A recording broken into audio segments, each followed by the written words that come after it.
Hello बच्चों, प्रश्न पढ़ते हैं। 2 किलोग्राम द्रव्यमान की एक वस्तु विराम में रखी अन्य वस्तु से प्रत्यास्थ टक्कर करती है तथा प्रारंभिक दिशा में प्रारंभिक चाल की 1/4 चाल से गति जारी रखती है। दूसरी वस्तु का द्रव्यमान ज्ञात कीजिए।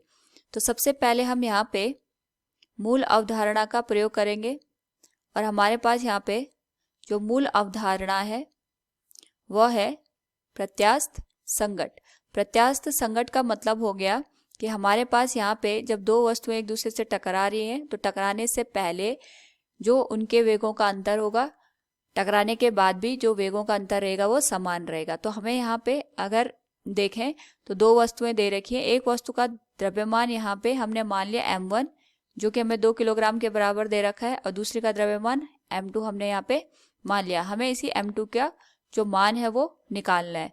तो जो m1 वाली वस्तु है वो सपोज यहाँ पे इसका प्रारंभिक वेग हमारे पास u1 था और वो इस दिशा में यहाँ पे गति कर रहा था। टकराने के बाद और टकराने से पहले की अगर हम दोनों स्थितियों को देखेंगे तो जो हमारे पास m2 वाली वस्तु है वो विरामावस्था में रखी है। विरामावस्था का मतलब हो गया इसका प्रारंभिक वेग यहाँ पे 0 हो गया और यहाँ पे इन दोनों के बीच में जो संघट हो रहा है वो प्रत्यास्थ संघट हो रहा है। संघट होने के बाद या टकराने के बाद यहाँ पे जो दोनों वस्तुएं होंगी जिसमें पहले का द्रव्यमान 2 किलोग्राम है, ये v1 वेग से इसी दिशा में यहाँ पे गति करेगा और v1 का मान है पहले का जो वेग है उसका 1/4। दूसरी जो वस्तु है हमारे पास इसका द्रव्यमान m2 है और इसका जो वेग है ये हमने v2 मान लिया।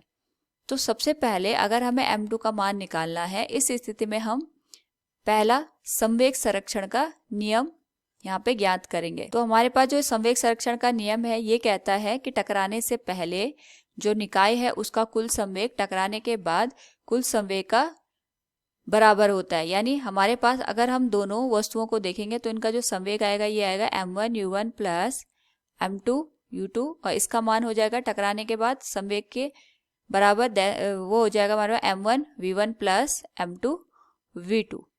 तो यहाँ पे m1 का मान हमें 2 kg दे रखा है और u1 का मान हमने u1 माना हुआ है।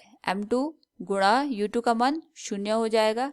m1 का मान 2 kg दे रखा है और v1 का मान हमारे पास यहाँ पे दे रखा है जो कि पहले का 1/4 हो जाता है प्लस m2 v2। अब हम यहाँ पे अगर इसको सॉल्व करें तो ये हो जाएगा 2 गुणा u1 बराबर ये हो जाएगा हमारे पास 2 गुणा u1 बटे 4 प्लस m2 v2।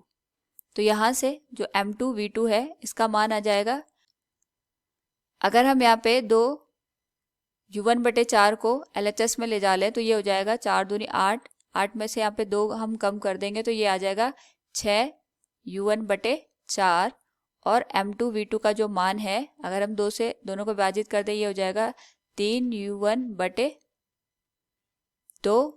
ये हमारे पास समीकरण 1 बन जाएगा।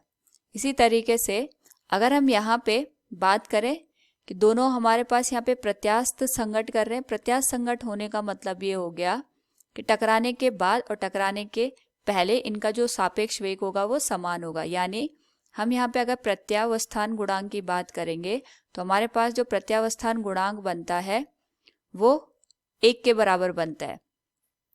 तो यहाँ पे इसका मान हो जाएगा v2 माइनस v1 बटे u1 माइनस u2 और इसका जो मान है वो e के बराबर हो जाएगा। e को हम प्रत्यावस्थान गुणांक कहते हैं। प्रत्यास्थ संघट के केस में e का मान हमारे पास 1 के बराबर आता है। तो अगर हम यहाँ पे मान को रख दें तो v2 का मान v2 ही रहेगा, लेकिन v1 का मान u1 का 1/4 हो जाता है। तो हम इसको u1 बटे 4 लिखेंगे। u2 तो 0 है और u1 का मान u1 ही रहेगा, ये बराबर हो जाएगा 1 के। अगर हम इसको यहाँ पे गुणा करके लिखें तो ये हो जाएगा v2 माइनस v1 बटे 4 बराबर u1। तो v2 का मान हमारे पास यहाँ पे आ जाएगा 5 गुणा u1 बटे 4। ये हो जाएगा समीकरण नंबर 2। अब हम यहाँ पे समीकरण 1 और समीकरण 2 से देखेंगे तो हमारे पास यहाँ पे जो समीकरण 1 बन रहा था उसमें हमने m2 v2 का मान लिखा था जो कि हमारे पास आया था 3 बटे 2 u1 के बराबर। तो v2 का अगर हम मान रखें तो ये हो जाएगा 5 गुणा u1 बटे 4 बराबर 3 बटे 2 u1। तो यहाँ पे 2 से 4 हमारा यहाँ पे कैंसिल हो जाएगा, ये 2 बार यहाँ पे इसको विभाजित करेगा U1 से, U1 हमारे पास हट जाएगा, तो M2 का जो मान है ये हो जाएगा 6/5, और 6/5 को हम लिख सकते हैं 1.2 किलोग्राम। यानी जो वस्तु विरामावस्था में रखी गई है, अगर हम उसके द्रव्यमान की बात करेंगे तो ये आ जाएगा 1.2 किलोग्राम। तो अगर हम दिए गए प्रश्न से बात करें तो इसमें हमें पूछा गया है दूसरी वस्तु का द्रव्यमान ज्ञात कीजिए, तो दूसरी वस्तु का द्रव्यमान हो जाएगा 1.2 किलोग्राम। उम्मीद है आपको समझ में आया होगा। धन्यवाद।